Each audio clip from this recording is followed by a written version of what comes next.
Imagine getting on a plane, excited about your trip, only to have it end in disaster. This was the tragic fate of the 298 people on Malaysia Airlines Flight MH17. On July 17, 2014, the plane was shot down over eastern Ukraine, killing everyone on board. Today, we uncover the story behind this tragedy. We are now 10 years after the MH17 and it doesn't stop. If you're new here, don't forget to subscribe and hit the bell icon so you never miss an update on the latest aviation videos. Let's start the video. On a clear summer day in 2014, Malaysia Airlines Flight MH17 was flying from Amsterdam to Kuala Lumpur. It was a regular flight with people from all walks of life, families, friends, business travelers. But this normal journey turned into a nightmare. As the plane flew over Ukraine, it was hit by a missile and exploded into thousands of pieces. All 298 passengers and crew lost their lives. This wasn't an accident, it was a crime against humanity. The downing of Flight MH17 shocked the world. How could innocent people traveling from the Netherlands to Asia become victims of a conflict between Russia and Ukraine? The crash site was a vast empty area in eastern Ukraine, a region in turmoil. Recovery efforts were dangerous and complicated. 26-й украинский транспортник, но, говорят, написано на нем малазийские авиалинии. И что он делал на территории Украины? Ну, значит, завозили шпионов, не знаю. Investigators from around the world came together to figure out what happened. The plane crash was like a crime scene spread over a wide area. After a whole year of searching, people from the Netherlands said they had found the culprits who did it. In a big building in the Netherlands that smelled like burning fuel, they put back together pieces of the plane. The plane was very big, but it was broken into about 800 small pieces like bullets. A big explosion happened near the front of the plane.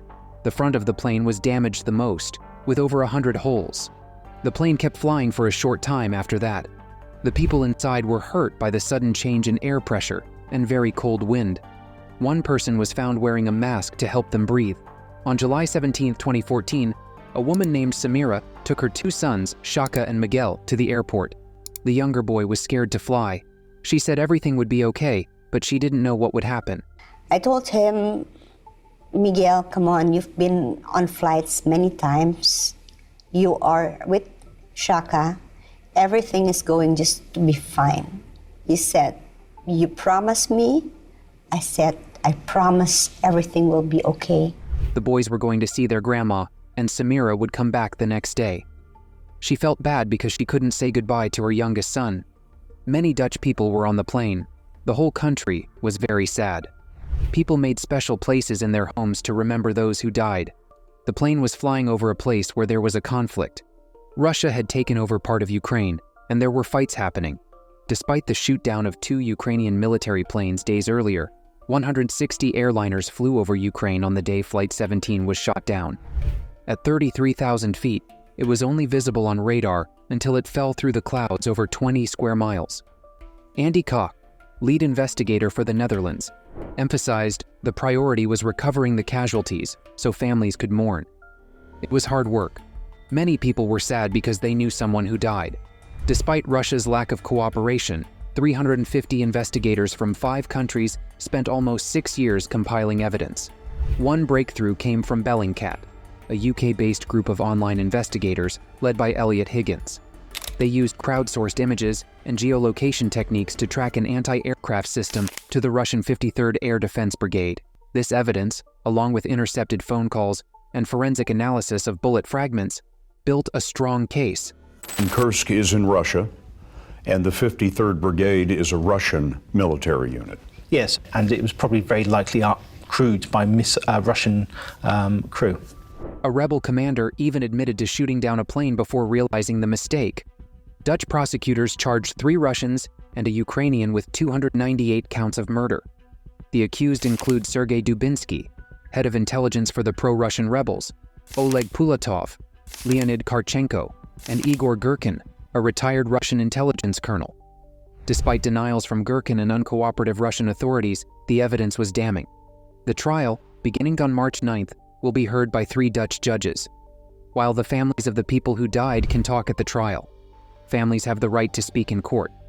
Prosecutors hope to charge additional suspects as their investigation continues. Я знаю все западное правосудие, как говорится, внимательно слежу.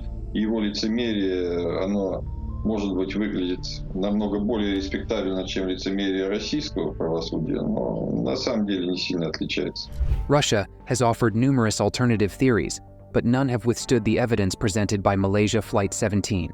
Conspiracy theories. On July 18th, Igor Girkin, the commander of the Donbas People's Militia, claimed that many bodies from the crash weren't fresh. He suggested that the Ukrainian authorities could be behind this, stating they were capable of any baseness. Girkin also mentioned that blood serum and medications were found in large amounts at the wreckage site and speculated that some passengers had died days before the crash. The Russian military put forth a theory, described by New York Magazine as Russia's conspiracy theory, suggesting that MH17 was shot down by Ukrainians using either a surface-to-air missile or a fighter jet.